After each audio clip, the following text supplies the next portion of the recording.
Hola, muy buenas tardes, ¿cómo están todos? Bienvenidos a nuestro estudio número 6 del manual El Reino de Dios.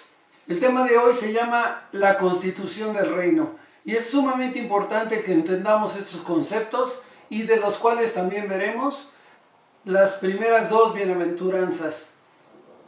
Amados hermanos, todo reino tiene leyes y estatutos y ordenanzas, las cuales todos los que pertenecen a ese reino deberán de conocer, deberán de obedecerlas y ponerlas en práctica para ser reconocidos como súbditos de ese reino. Es decir, ¿cómo decimos que pertenecemos al reino de Dios si desconocemos su constitución? La constitución del reino de Dios es un pacto espiritual entre nosotros con Dios y que lleva a cabo el que desea pertenecer a Él. El fin del reino de Dios es integrarnos, nos establece y constituye las normas a seguir para ser del agrado de Dios, Jesucristo. La palabra de Dios, que representa los estatutos y ordenanzas a seguir, nos pone límites. Es muy importante que entendamos este concepto. Si queremos pertenecer al reino de Dios, el Señor nos habla por medio de su palabra, la palabra que escrita, que es la Biblia, y nos pone límites. Además nos convoca y nos conjunta en un solo cuerpo, porque nosotros somos un solo cuerpo. El Sermón del Monte, amados hermanos, es un discurso central del Señor Jesucristo. Contiene las conocidas bienaventuranzas, el Padre Nuestro, mandamientos de amor, de amar al enemigo y también la regla de oro y muchas directrices más.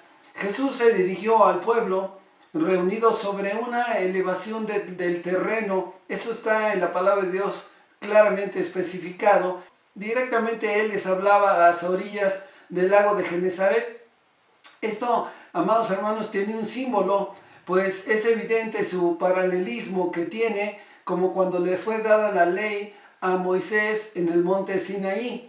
Para Mateo, que lo cita en 2 capítulos, el Sermón del Monte tiene significativa importancia y se puede leer en los capítulos 5, 6 y 7 del Evangelio de Mateo esta constitución.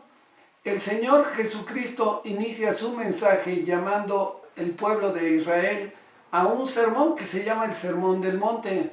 Un sermón que ilustra claramente cómo debemos de vivir en esta tierra bajo su reino.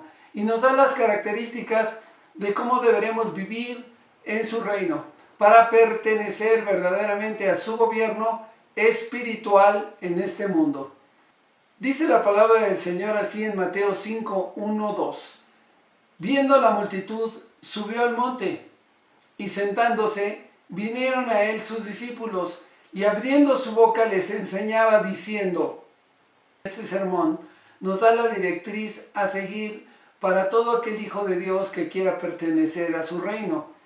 Y toda esta constitución pudiéramos leerla, como se los dije anteriormente, en Mateo 5, 6 y 7.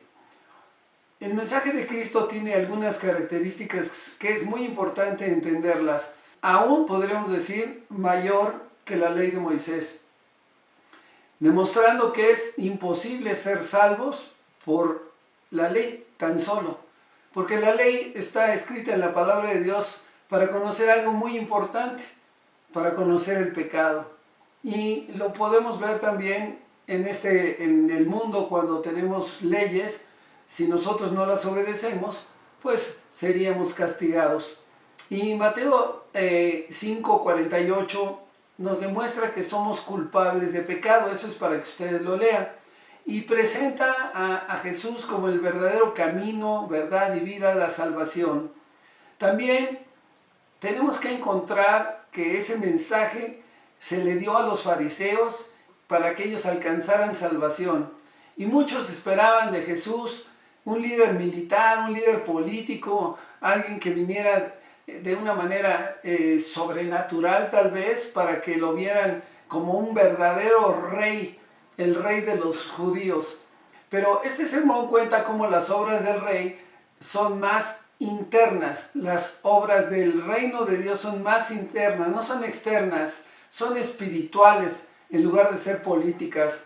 Marca la conducta a seguir de un hijo de Dios en todo tiempo, tanto para con Dios como para con otros cristianos y no cristianos. En este sermón encontramos el camino verdadero de gozo y paz y felicidad que un hijo de Dios puede tener si obedece lo que el Señor nos está marcando en nuestra vida por medio de su palabra. Pero sobre toda la vida, el Señor quiere en nuestra vida que lo agrademos verdaderamente y que testifiquemos de Él. Y en este sermón hay muchos mandatos y cuestiones sobre la vida de un cristiano. Por eso yo les invito a que lean Mateo 5, 6 y 7 y durante nuestro estudio que es el reino de Dios estaremos estudiando cada tema que es sumamente importante para todos nosotros y veremos cómo es lo que el Señor quiere enseñarnos. Entendemos todos los que somos hijos de Dios que somos solo salvos por la muerte de Jesucristo en la cruz, pero que Él resucitó al tercer día y venció a la muerte. Y es por eso que es importante que entendamos que el Señor nos llama bienaventurados. Nos llama bienaventurados, y esto está en Mateo 5, 3 al 12, y voy a leer Reina Valera 60. Dice así: bienaventurados los pobres en espíritu, porque de ellos es el reino de los cielos. Bienaventurados los que lloran, porque ellos recibirán consolación. Bienaventurados los mansos, porque ellos recibirán la tierra por heredad. Bienaventurados los que tienen hambre y sed de justicia, porque ellos serán saciados. Bienaventurados los misericordiosos, porque ellos alcanzarán misericordia. Bienaventurados los de limpio corazón, porque ellos verán a Dios. Bienaventurados los pacificadores, porque ellos serán llamados hijos de Dios. Bienaventurados los que padecen persecución por causa de la justicia, porque de ellos es el reino de los cielos. Bienaventurados sois cuando por mi causa os vituperen y os persigan, dice el Señor, y digan toda clase de mal contra vosotros mintiendo. Gozaos y alegraos, porque vuestro galardón es grande en los cielos, porque así persiguieron a los profetas que fueron antes de vosotros. Esta palabra bienaventurados, el original es makarios, está en griego, y esta palabra significa que es ser más que dichoso o feliz. El término de felicidad es prácticamente subjetivo. No es que alguien se considere dichoso, sino que Dios nos considera así, amados hermanos. Eso es mejor todavía, porque el Señor nos bendice aquí en la tierra y nos va a bendecir en el cielo. Las bienaventuranzas marcan el carácter de un cristiano, de un hijo de Dios, y que debe de vivir como Jesucristo vivió en esta tierra, siendo nosotros imitadores de Él. Hoy comenzaremos viendo las dos primeras de las bienaventuranzas, y la primera es los pobres en espíritu. Dice la palabra del Señor: bienaventurados los pobres en espíritu, porque de ellos es el reino de los cielos. Es increíble porque esta bienaventuranza nos habla sobre la imposibilidad de ganarnos el cielo por nuestros propios méritos. No podemos nosotros querer llegar al cielo si nosotros trabajamos en nuestras fuerzas. Es prácticamente imposible. Es increíble que el hombre piense todavía que él puede llegar a Dios sin tener a Dios en su corazón. Y esto es verdaderamente tremendo. Y la palabra pobre significa en el original cargado de pobreza, impotente para enriquecer. Pero también esta palabra se va a emplear metafóricamente porque el Señor no está hablando de pobreza económica. Y lo podemos afirmar porque el versículo dice: bienaventurados los pobres en espíritu. Tampoco está hablando del Espíritu Santo, sino de nuestro espíritu. Las personas creían que el reino iba a llegar magníficamente y que ellos lo merecían, eso es lo que decían ellos, pero Jesús enseña que aquellas personas que vean su condición, que vean ellos en sí su condición verdadera, son pobres en espíritu, cuando deciden verdaderamente y reconocen que por ellos mismos no pueden hacer nada. Nosotros, lo dice su palabra, alejados del Señor, nada podemos hacer.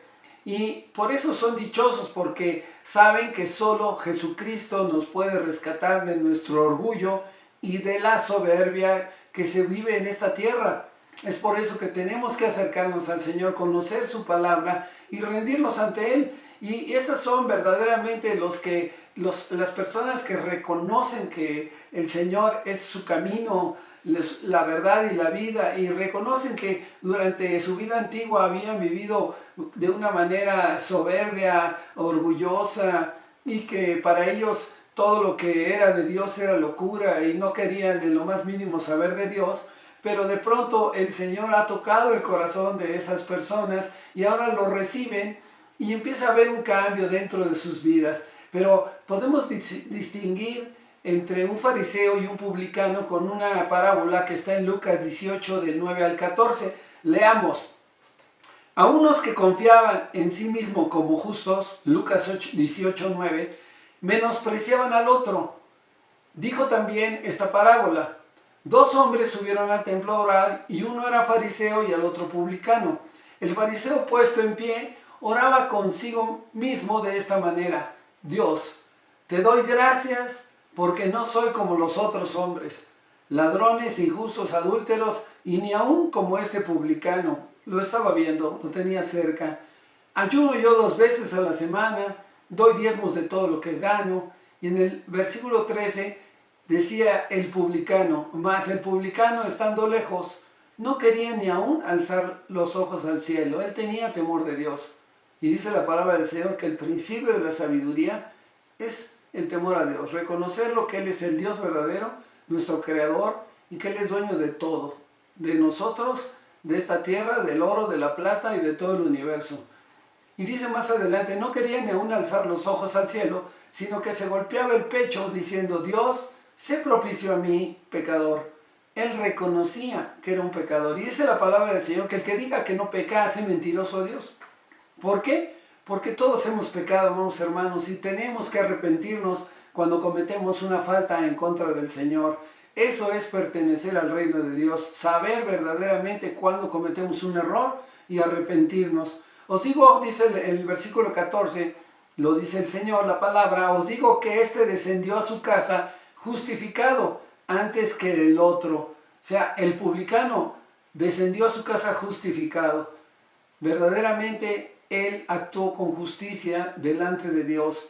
Y dice al final de este versículo 14, porque cualquiera que se enaltece será humillado, y el que se humille será enaltecido. Hemos visto el primer punto de las bienaventuranzas, los pobres de corazón. Ahora vamos a ver la segunda bienaventuranza, que es los que lloran. Bienaventurados los que lloran, porque ellos recibirán consolación.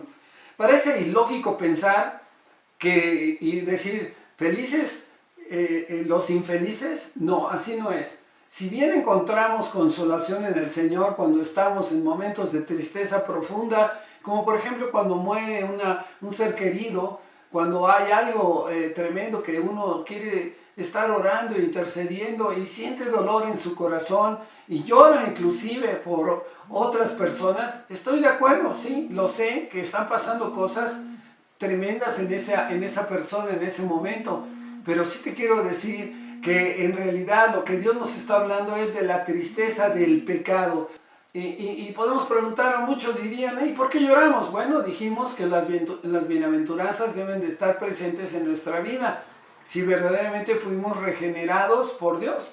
Y si dice que bienaventurados los que lloran, dice la palabra del Señor, porque ellos recibirán consolación, entonces, ¿por qué lloran los cristianos? Bueno, la causa de esta tristeza es lo podemos entender por el contexto, que podemos concluir que no se refiere a la tristeza de haber perdido a un ser querido, sino que caemos a los pies de Cristo y entonces reconocemos nuestras ofensas delante de Él. Entendemos que somos pecadores y al entender eso debemos de entregarle al Señor todas nuestras cargas. Debemos llorar porque estamos ensuciando su nombre y se llora de arrepentimiento. Eso es importante porque cuando tú sabes que tienes ahora tu salvación, la vida eterna por medio de Jesucristo, que pagó por ti en la cruz y que Él llevó en la cruz todas tus enfermedades, todas tus dolencias, y entonces reconoces que antes trabajábamos de una manera, pues llamémoslo así, sucia. Ahora que el Señor nos justifica, nos rescató, nos redimió en la cruz y nos justificó delante de su Padre, ahora nueva criatura somos. Todas las cosas viejas han pasado y ahora todas son hechas nuevas. Y cuando son hechas nuevas, pues sí, muchas veces lloramos porque estamos ensuciando su nombre cuando cometemos un error, y entonces también debemos de llorar porque es hermoso arrepentirse y que nuestro corazón reconozcamos también que Dios está regenerándolo y que es necesario que para ser cristianos, para vivir en el reino del Señor, nos arrepintamos de todo lo malo que habemos o tal vez hicimos en el pasado. Y nos damos cuenta de que en este momento, de que no hay nada que podemos hacer para que nosotros nos podamos salvar. Debemos de arrepentirnos de nuestra manera, de nuestra maldad, de nuestra manera antigua de vivir, y pues ciertamente si tú tienes al Espíritu Santo ya ahora en tu corazón, pues esto te va a causar dolor y tal vez digas: Señor, perdóname, te fallé, y llores y le pidas perdón al Señor, pero el Señor siempre con los brazos abiertos está listo para consolarte. Una cosa es reconocer el pecado y otra cosa es arrepentirse, y es importante que lo atendamos. Cuando somos descubiertos en pecado, no nos queda otra más que reconocerlo. Pero lo más importante no es solo reconocer nuestro fallo delante de Dios, sino dejar de cometer esa falta para lograr así el verdadero arrepentimiento ante Dios y recibir la consolación. El verdadero arrepentimiento va a estar siempre acompañado de un corazón contrito y humillado. El dolor de saber que vamos por un mal camino y debemos de tomar otro es muchas veces sumamente importante en nuestra vida. El dolor de saber que no podemos confiar en nosotros mismos ya, sino que debemos de sujetarnos a la palabra del Señor. El arrepentimiento, amados hermanos, muestra que nuestro corazón ha sido regenerado por Dios, y es necesario para que nosotros verdaderamente reconozcamos que ahora somos hijos de Dios. Por eso, bienaventurados los que lloran, porque nos hemos arrepentido de nuestro antiguo camino de vivir, de nuestro camino sin Dios, y ahora podemos decir que Él nos va a consolar. Es por eso que Santiago le dice a la iglesia en su carta: reconozcan sus miserias, lloren y lamentense, que sus risas se convierta en llanto y su alegría en tristeza. Humíllense delante del Señor y Él los exaltará. Santiago 4, del 8 al 9. Amados hermanos, el que quiere pertenecer verdaderamente al reino de Dios tendrá que aprender a vivir de esta manera. Y yo creo que es maravilloso que podamos entender perfectamente lo que Dios nos quiere hablar, porque si nosotros nos volvemos obedientes en su reino y seguimos sus instrucciones, sus ordenanzas, sus estatutos, sus mandamientos, quiero decirte que vamos a ser transformados todos verdaderamente para la gloria y la honra de Dios, y entonces estaremos perteneciendo a su reino. ¿Tú quisieras pertenecer al reino de Dios? Si tú quieres pertenecer al reino de Dios, yo te invito a que inclines tu rostro y le digas al Señor así. Dile: Señor, perdóname, me he equivocado. Perdóname, Señor, he fallado. He cometido un error. No reconocer que tú eres el camino, la verdad y la vida, tu Hijo Jesucristo. Me arrepiento de todos mis pecados y los reconozco en mi corazón como mi único y seguro Salvador. Sé que el Señor Jesucristo murió en la cruz, pero Él la venció. Y Él ahora vive y está sentado a la derecha de ti, Padre. Te doy gracias porque ahora te pido, Señor, que me ilumines con tu Espíritu Santo en mi corazón, que yo verdaderamente entienda perfectamente tu palabra, que la viva, Señor, para que yo pueda agradarte. Ante todo te doy gracias en el bendito nombre que es sobre todo nombre, tu Hijo Jesucristo. Amén. Amados hermanos, si Dios lo permite, nos estaremos viendo el próximo lunes en el siguiente mensaje con respecto a las bienaventuranzas, y conoceremos más de la constitución del reino de Dios. Que Dios los bendiga. Recuerden, nuestra página es www.semilladepaz.com y estamos para servirles. Que Dios los bendiga.